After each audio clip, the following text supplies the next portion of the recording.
नमस्कार, मैं हूं अमितेश मिश्रा। धर्म और आध्यात्म से जुड़े सवालों के जवाब लेकर मैं नियमित रूप से आने की कोशिश कर रहा हूं। सभी नए लोगों से मैं ये प्रार्थना करता हूं कि वो मेरे चैनल को सब्सक्राइब जरूर करें और सारे के सारे लोग अगर वीडियो पसंद आए, अगर सनातन धर्म के सच्चे प्रेमी हो तो कमेंट में हर हर महादेव जरूर लिखना। जब से ये मानव सभ्यता इस सृष्टि पर जन्म लेकर आई है, तब से आत्मा क्या है, इस परम रहस्य को जाने अनजाने में सभी जानना चाहते हैं। यह एक परम गूढ़ रहस्य ज्ञानमयी बात है।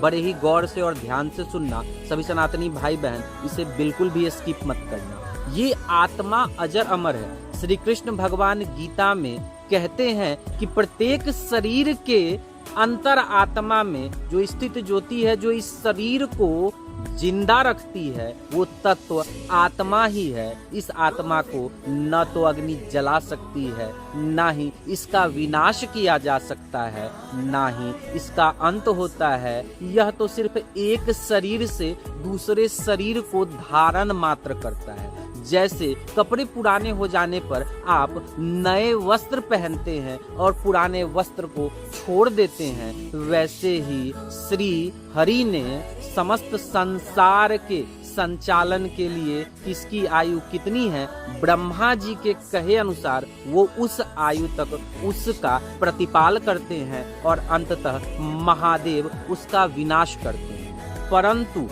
यह बड़ा ही गूढ़ ज्ञान का बात है कि आखिर मरने के बाद आत्मा का क्या होता है। आत्मा कैसे प्रेत योनि में भटकती है, कैसे फिर से उसे नया शरीर मिलता है। तो वस्तुतः आप जान लीजिए कि इस शरीर में प्रवेश करना आत्मा के वश की बात नहीं होती। वह अपनी मर्जी से ना तो किसी शरीर को छोड़ सकता है, ना ही अपनी मर्जी से किसी शरीर को धारण ही कर सकता है। जब किसी शरीर की मृत्यु हो जाती है और आत्मा उसके शरीर से निकल जाती है, तो काफी काल तक उसे ये एहसास ही नहीं हो रहा होता कि वो मर गया है। वो अपने आप को हल्का सा जान पड़ता है, उसका पूरा शरीर हल्का हो जाता है। वह काफी समय तक यह विचार कर रहा होता है कि मेरी मृत्यु नहीं हो सकती। काफी काल तक विचार करने के पश्चात जब उसे यह एहसास हो जाता है कि वास्तव में उसकी मृत्यु हो गई है, तो वह अपने शरीर के आसपास जितने भी लोग बैठे होते हैं उनसे संपर्क करने की कोशिश करता है। वो अपने अंगों को हिलाकर डुलाकर उन्हें ये एहसास दिलाने की कोशिश कर रहा होता है कि मैं यही हूँ। बड़े ही ध्यान से सुनना, बिल्कुल भी स्किप मत करना। मैं यही हूँ। और ऐसे परिस्थिति में जब कोई उसकी बातों को नहीं सुन पाता, क्योंकि मनुष्यों के पास, साधारण मनुष्यों के पास वो दृष्टि नहीं कि वो आत्माओं को देख सके। अंततः जब उसके शरीर की अंतिम कर्म क्रिया संपूर्ण कर दी जाती है, उसके बाद भी उसका उस शरीर से मोह नहीं छूटता। और जिन जीवों की इस संदर्भ में अलग अलग मान्यताएं हैं, कुछ लोगों की मान्यताएं हैं कि 3 दिन में जीव को नया शरीर मिल जाता है, तो ऐसे लोग तीजे यानी 3 दिन पर तीजा नाम का अपना श्राद्ध कर्म का विधि व्यवस्था पूरा करते हैं। बहुत सारे लोगों का मानना होता है कि 10 दिन में आत्मा को नया शरीर मिलता है। तो ऐसे परिस्थिति में वो लोग 10 दिन पर 10वीं और 13 दिन पर 13वीं क्रिया करते हैं। परंतु सभी शरीर को एक ही जैसी मुक्ति नहीं मिलती है। कुछ शरीरधारी ऐसे भी होते हैं जिन्हें अपनी पूरे जीवन काल को जीने का मौका नहीं मिलता और वो अधूरे उम्र में ही मर जाते हैं। तो ऐसी आत्माएं ही प्रेत योनि में भटकती हैं। उन्हें ये भरोसा ही नहीं हो रहा होता। वो अक्सर शमशान के पास में रातों को रोकर चिल्लाकर विलाप कर रहे होते हैं और उन्हें अपने शरीर से और इस जगत से इतना मोह प्रेम हो जाता है, वो इस जगत के सुख में, कामनाओं में इतने लिप्त हो जाते हैं कि वो इस जगत को छोड़ना ही नहीं चाहते हैं। तो ऐसे आत्माओं को 35 से 40 दिन के पश्चात नया शरीर मिल जाता है। परंतु अतृप्त आत्माएं जिन्होंने अपना जीवन पूरा नहीं किया है, उन्हें अपना जीवन पूरा करने तक उस प्रेत योनि में ही जीवन बिताना पड़ता है। आदि शक्ति माँ जगदम्बा ने प्रत्येक आत्मा को एक शरीर दिया है, परंतु ये शरीर 5 तत्वों से मिलकर बना है। क्षिति अर्थात भूमि, जल अर्थात आप जानते ही हो पानी, पावक अर्थात अग्नि, गगन अर्थात आसमान, ये नभ, और समीर अर्थात वायु। तो इन 5 तत्वों से निर्मित मानव शरीर को उनकी आयु पूर्ण हो जाने पर आत्मा को उसे छोड़ना होता है, या फिर ये शरीर जब कमजोर हो जाता है, दुर्बल हो जाता है, जब उस जीवात्मा का बोझ वो सह नहीं पाता तो उसे इस शरीर को छोड़ना पड़ता है। परमपिता परमेश्वर ने प्रत्येक आत्मा को 1000 वर्षों का जीवन दिया है।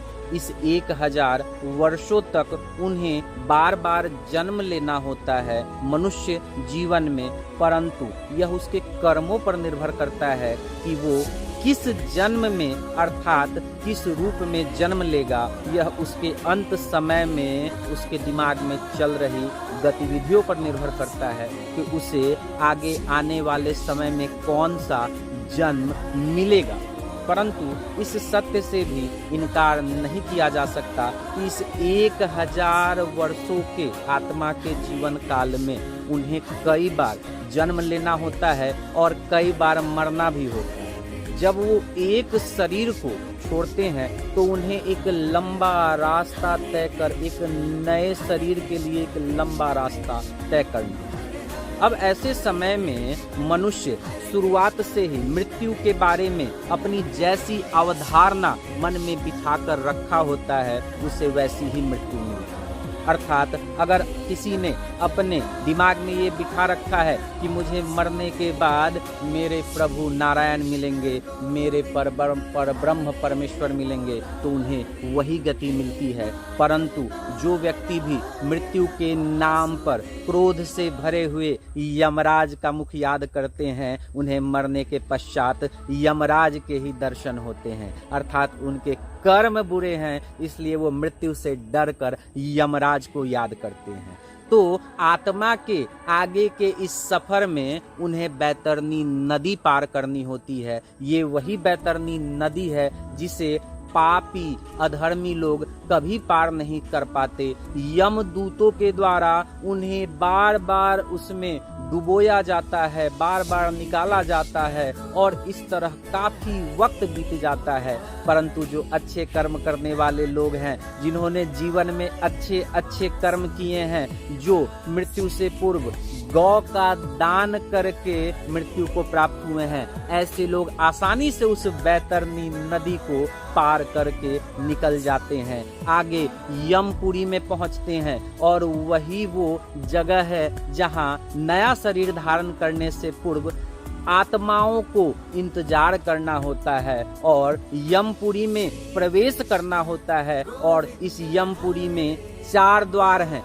पितरलोक में इंतजार कर रहे आत्माओं को मृत्यु के पश्चात फिर से नए शरीर में मनुष्यों का ही शरीर मिलेगा, यह आवश्यक नहीं होता है। यह उनके कर्मों का लेखा जोखा तय करता है कि उन्हें दंड मिलेगा या उन्हें पुरस्कार मिलेगा। अपितु ये वही यमलोक है जहाँ मृत्यु के देवता साक्षात यमराज, जो शिव के ही स्वरूप हैं, वो वहाँ विराजते हैं। और इस सृष्टि का संचालन अनवरत रूप से चलता रहे और इसमें असंतुलन उत्पन्न न हो जाए, इसलिए वो बार बार अपराधियों को दंड देते हैं और जिन्होंने अच्छे कर्म किए हैं उन्हें पुरस्कृत करते हैं।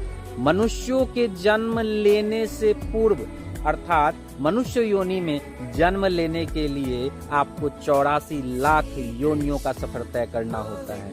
हर एक योनि में हर जीवधारी के पास अपनी खुद की आत्मा होती है और वो आत्मा मृत्यु के पश्चात फिर से मुक्त हो जाती है। अब ये एक महत्वपूर्ण सवाल उठता है कि मृत्यु के पश्चात जब नया शरीर इंसानों को मिल जाता है तो पूर्व जन्म की बातें क्यों नहीं आती।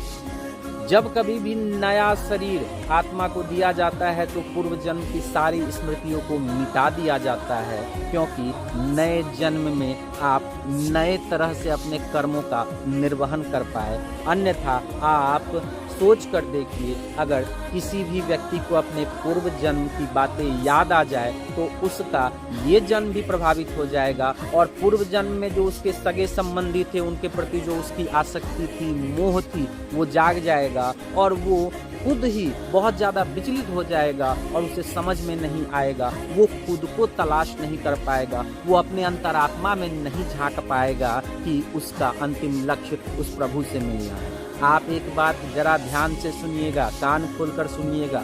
जितने भी जीवधारी अर्थात 84 लाख योनियों में भटकने वाले जीवधारियों के साथ ये मनुष्य भी ज़्यादातर ये आवागमन के चक्र में लगे ही रहते हैं। 84 लाख योनियों को जीकर फिर से मनुष्य का शरीर प्राप्त किया, फिर से कर्म खराब किए, अच्छे किए, सुख भोगा, फल भोगा और फिर से वापस इसी अनवरत चल रही प्रक्रिया में ज़्यादातर जीवात्मा उलझ कर रह गई है। परंतु कुछ अत्यधिक ही तीक्ष्ण और आध्यात्मिक ऊर्जा वाली आत्माएं प्रभु के शरीर में विलीन होकर इस जन्म मरण के बंधन के चक्र से हमेशा के लिए मुक्त हो जाती हैं। यमपुरी के 4 द्वारों में से दक्षिण के द्वार से पापियों को प्रवेश मिलता है। वो लोग जिन्होंने जीवन भर अधर्म किया है, जिन्होंने कभी भी सत्य का मार्ग नहीं चुना, दूसरों को कष्ट देना ही जिनके जीवन का लक्ष्य रहा है, जिन्होंने कभी भी धर्म का साथ नहीं दिया, ऐसे पापियों को दक्षिण के द्वार से प्रवेश मिलता है और उसके पश्चात उन्हें 100 वर्षों का कठोर नरक की सजा दी जाती है और उस नरक में उन्हें तरह तरह के दर्द और तकलीफ से गुजरना पड़ता है और उसके बाद फिर से उन्हें शुद्ध करके नए मानव शरीर में भेजा जाता है, ताकि इस जन्म में वो अपने कर्मों को अच्छा कर प्रभु के मार्ग में आगे बढ़ सके और प्रभु में विलीन हो सके। यमपुरी का दूसरा मार्ग पश्चिम का मार्ग है। इस मार्ग से वैसे लोगों को प्रवेश मिलता है जिन्होंने धर्म की रक्षा को ही अपना मार्ग बना लिया है, जो हमेशा दूसरों की भलाई चाहते हैं, जो परोपकार की भावना रखते हैं, धर्म के लिए जिन्होंने अपनी जान दे दी। ऐसे लोग जिनकी मृत्यु किसी बहुत ही पवित्र तीर्थ स्थल पर होती है, ऐसे पुण्य आत्माओं को पश्चिम के द्वार से प्रवेश मिलता है और इस द्वार से प्रवेश मिलने के बाद ही स्वर्ग की यात्रा प्रारंभ होती है और वहाँ स्वर्ग में अपने कर्म फल के अनुसार जिसका जिस हिसाब का कर्म फल, उतने दिनों तक स्वर्ग के भौतिक सुखों को भोगने के पश्चात फिर से मानव जीवन में उन्हें वापस जन्म लेकर इस चक्र को बार बार दोहराना होता है।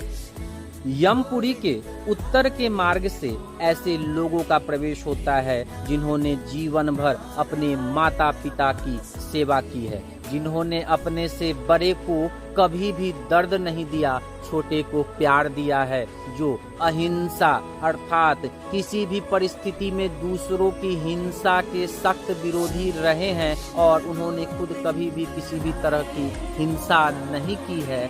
ऐसे शुद्ध आत्माओं को उत्तर के द्वार से प्रवेश मिलता है और ऐसे पुण्यात्मा भी उत्तर के द्वार से स्वर्ग की यात्रा प्रारंभ करते हैं और वो भी अपने कर्म फल के अनुसार अपना भौतिक सुखों को स्वर्ग में, अपने हिस्से के भौतिक सुखों को स्वर्ग में भोग कर फिर से वापस इस धरती पर मनुष्य रूप में आ जाते हैं।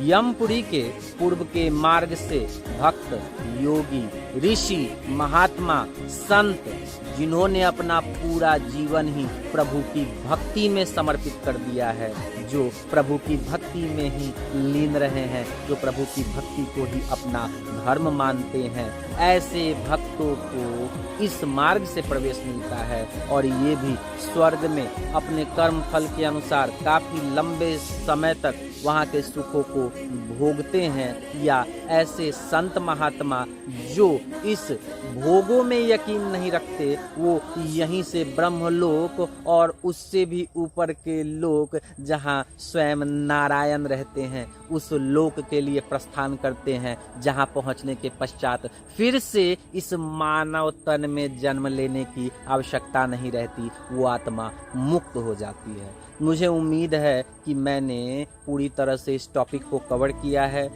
मैं नियमित रूप से YouTube पर आ रहा हूँ और अपने सत्य सनातन धर्म को सभी लोगों तक पहुँचाना, अर्थात अपने धर्म से जुड़े ज्ञान की बातों को आप लोगों तक नियमित पहुँचाना ही मैंने अपने जीवन का लक्ष्य बना लिया है। तो मेरा आप सभी सनातनी भाई बहनों से हाथ जोड़कर विनम्र अनुरोध है कि ज़्यादा से ज़्यादा इस वीडियो को लाइक करें, शेयर करें, कमेंट करें और मेरे चैनल को सब्सक्राइब करना ना भूलें। मिलते हैं ऐसे ही किसी नए वीडियो में, तब तक के लिए जय महाकाल, जय महाकाली।